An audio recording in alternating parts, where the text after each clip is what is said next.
యాదాద్రి భువనగిరి జిల్లా ఆలేరు పట్టణ కేంద్రంలోని స్థానిక రైల్వే స్టేషన్ సమీపంలో శుక్రవారం కాంగ్రెస్ పార్టీ దళిత నాయకులు అసెంబ్లీలో ఎస్సీ వర్గీకరణపై తీర్మానం చేసి అమలుకు చర్యలు చేపడుతున్న రాష్ట్ర ముఖ్యమంత్రి రేవంత్ రెడ్డితో పాటు ప్రభుత్వ whip Beela Ilaiah SC corporation chairman Preetham చిత్రపటాలకు పాలాభిషేకం చేశారు। ఈ సందర్భంగా మాజీ MPP Gandhamalla Ashok, market director Krishnaiah మాట్లాడారు। యాదాద్రి భువనగిరి జిల్లా ఆలేరు పట్టణ కేంద్రంలోని స్థానిక రైల్వే స్టేషన్ సమీపంలో శుక్రవారం కాంగ్రెస్ పార్టీ దళిత నాయకులు అసెంబ్లీలో ఎస్సీ వర్గీకరణపై తీర్మానం చేసి అమలుకు చర్యలు చేపడుతున్న రాష్ట్ర ముఖ్యమంత్రి రేవంత్ రెడ్డితో పాటు ప్రభుత్వ whip Beerla Ilaiah SC corporation chairman Preetham చిత్రపటాలకు పాలాభిషేకం చేశారు।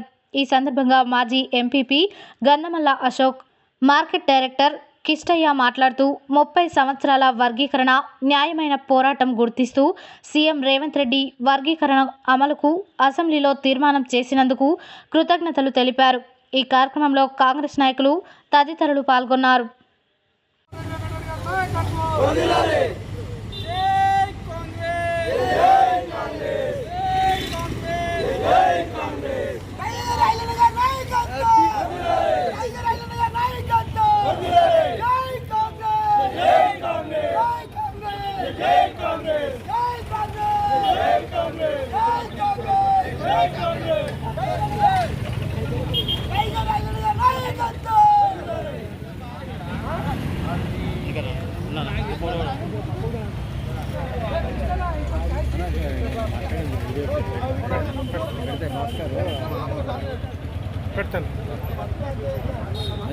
చరిత్రలే రేవంత్ రెడ్డి భారత చరిత్రలో దళితులను గుర్తించినంటే మన భారత చరిత్రలే తెలంగాణలో స్టేట్ లో ఎస్సీ వర్గీకరణ తీర్మానించిందంటే ఎస్సీలకు అండగా ఉన్న రేవంత్ రెడ్డికి మా ఎస్సీ బిడ్డలంతా ఇంకా 11% చేయాలి।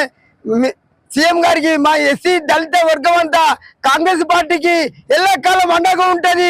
ప్రతి బీసీలు కానీ ఎస్సీలు కానీ కాంగ్రెస్ పార్టీ అంటేనే ప్రజల పార్టీ, ప్రజలకు మన దళితుల పార్టీ ఉంటది। మాదిగ ఉపకులాలకు ఎస్సీ వర్గీకరణ, ఏబిసి వర్గీకరణ చేసి మా మాదిగ బిడ్డల ముఖాల్లో సంతోషాలను చూస్తూ చిరునవ్వులను చూసుకుంటున్న రేవంత్ రెడ్డి గారికి ప్రత్యేక ధన్యవాదాలు తెలియజేస్తా ఉన్నాం।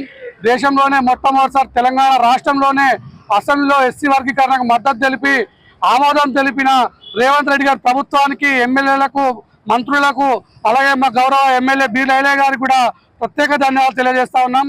గత 34 సంవత్సరాల నుంచి ఎన్నో పోరాటాలు చేసి ఎంతో మంది అమరులయ్యారు। వారికి అందరు కూడా ఈరోజు ఆత్మశాంతి ఇచ్చిందని కోరుకుంటా ఉన్నాం। ఇంకా కూడా మాకు 11% రిజర్వేషన్ కూడా పెంచాలని గౌరవనీయుల ముఖ్యమంత్రి గారిని కోరుకుంటా ఉన్నాం।